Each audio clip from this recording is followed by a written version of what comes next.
शरद पवारांच्या राष्ट्रवादी पक्षाचा नेता जितेंद्र आव्हाड आज भाषण करताना शिबिरात मार्गदर्शन करताना म्हणतो की राम शिकारी होता आणि तो आमचा मटण खाण्यासाठी आदर्श आहे आणि तो मटण खात होता।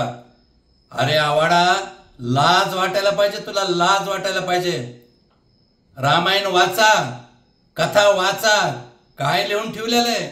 प्रभू रामचंद्र वनवासाला निघाले तर दुसऱ्या दिवशी त्यांचा श्रंगारपूरचा राजा भिल्ल जातीचा ज्याचं नाव गोहक आहे त्यांच्याकडे मुक्काम होता। गोहकाला असं वाटलं की आपल्याकडे पाहुणे मुक्कामी आलेत, आपल्या जातीचा आहार त्यांना द्यावा। ते म्हणले 3 दिवस मुक्कामी तुमचा रामजी इथं, तर तुम्हाला आम्ही काय खायला द्यावा।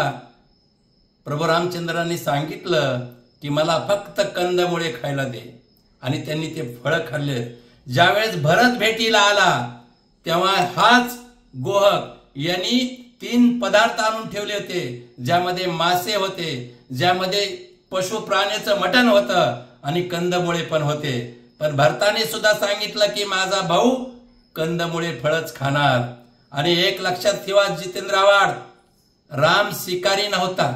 रामानं 14 वर्षात एकच हरिण मारलेलं आहे, तेही मारीच नावाचा राक्षस तिथं सीतेचं अपहरण करायला आलेला होता, म्हणून तो शिकारी नव्हता।